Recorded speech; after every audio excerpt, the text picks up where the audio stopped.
Shalom Bapak Ibu Saudaraku. Renungan harian kita pada hari ini adalah hal yang patut untuk menjadi renungan kita bersama, yaitu apakah kita sudah berbahagia? Inilah judul renungan kita hari ini yang terambil dari Pengkhotbah 6 ayat 2. Demikian firman Tuhan. Orang yang dikaruniai Allah kekayaan, harta benda, dan kemuliaan, sehingga ia tak kekurangan satupun yang diingininya, tetapi orang itu tidak dikaruniai kuasa oleh Allah untuk menikmatinya. Inilah kesia-siaan dan penderitaan yang pahit. Ya, era yang canggih di mana kita hidup saat ini tidak jarang bukannya membuat kita bahagia, akan tetapi membawa kita pada polemik yang baru yang justru mendatangkan keresahan, kekhawatiran, ketakutan, dan lain sebagainya. Saudaraku, seorang Salomo yang kita kenal sebagai orang yang dikaruniai hikmat yang luar biasa, dalam Pengkhotbah 1 ayat 1, adalah sesuatu kemalangan yang telah kulihat di bawah matahari yang sangat menekan manusia. Ya, dari ayat tersebut, maka saya memiliki kesimpulan ada 5 alasan mengapa kita sulit untuk berbahagia. Alasan yang pertama adalah karena kita tidak mau menerima kenyataan. Hidupnya selalu berkhayal, ilisioner. Semua yang dilakukan selalu dibilang ekspektasi tidak sesuai kenyataan.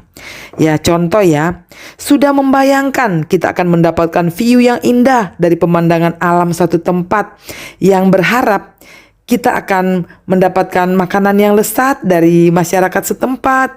Pokoknya yang indah-indah di mana tujuan wisata kita nanti.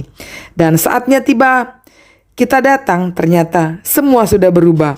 Tempat wisata tersebut sudah lama ditinggalkan karena dilarang pemerintah, karena hutan lindung. Dan ini adalah pengalaman pribadi.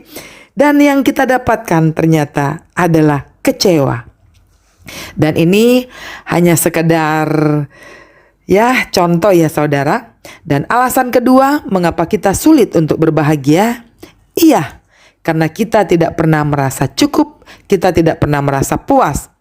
Akhir-akhir ini kalau kita jalan-jalan ke mall atau melihat medsos, ya contohnya YouTube ya, atau platform marketplace yang lain, ada banyak sekali tawaran-tawaran barang dan jasa yang ditawarkan. Hari ini kita naksir dengan barang yang satu.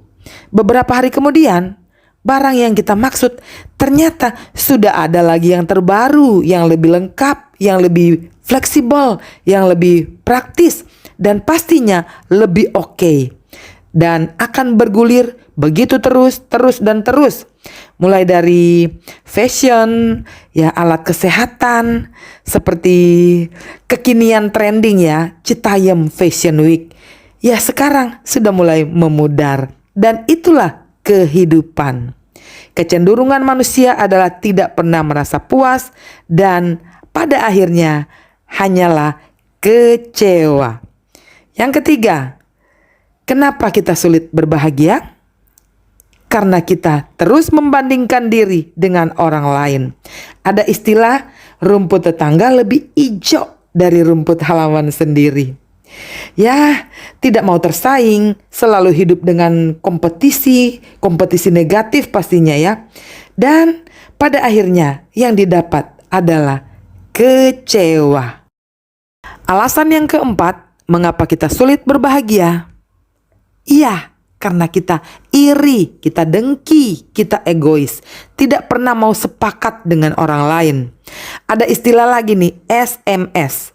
Suka melihat orang susah, susah melihat orang senang. Nah lu, kalau saya tidak bisa, dia pun tidak bisa.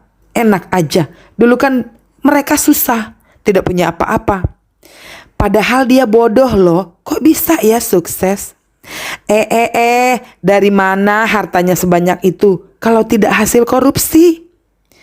Pasti juga istri simpanan. Entar aja loh, sekarang nikmati deh. Besok gua lihat hidup lo, pasti susah. Dan banyak sekali contoh kasus yang membuat hidup kita mencekam. Dan banyak sekali hal-hal lain yang membuat hidupnya mencekam kalau melihat kesuksesan orang lain.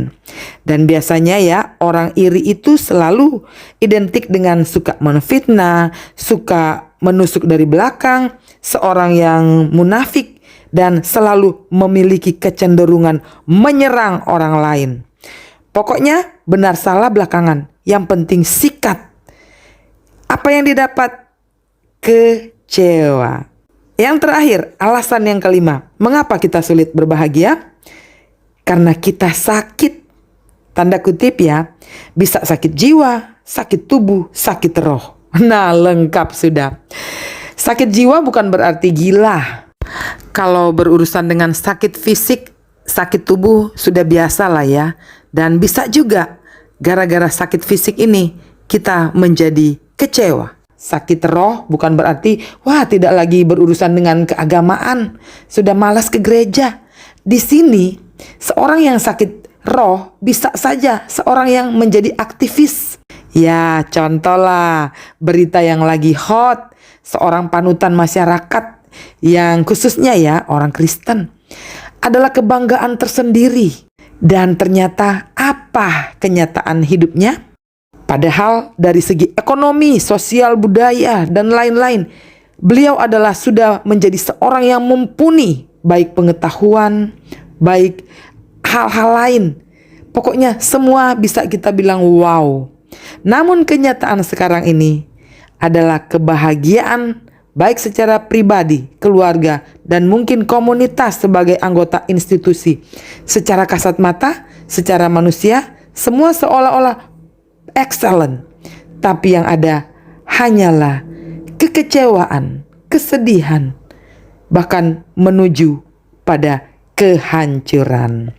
Dan kesimpulannya, renungan kita pagi hari ini, benarlah kata Salomo, bahwasanya semua di kolong langit di bawah matahari adalah kesia-siaan belaka. Dan ada sesuatu hal yang bisa menyemangati kita, bisa membuat kita hidup lebih hidup, di mana sumber kebahagiaan kita yang sejati, yang hakiki, yang memiliki sukacita melimpah, yang tidak pernah mengingkari janji-janjinya, yang tidak pernah meninggalkan kita sedetik pun, yang tidak pernah meninggalkan perbuatan tangannya, yang tidak pernah berubah dahulu, sekarang, dan sampai selama-lamanya. Kenalilah dia, dialah Tuhan Yesus. Amin. Dan bila Bapak Ibu saudaraku sekalian diberkati lewat channel ini, silakan untuk memberikan subscribe dan like, dan bisa juga untuk memberikan komentar-komentar yang membangun. Bapak Ibu saudara bisa membagikan juga video ini kepada sahabat teman kita yang membutuhkan. Baik, sampai ketemu di video berikutnya. Tuhan Yesus memberkati. Shalom.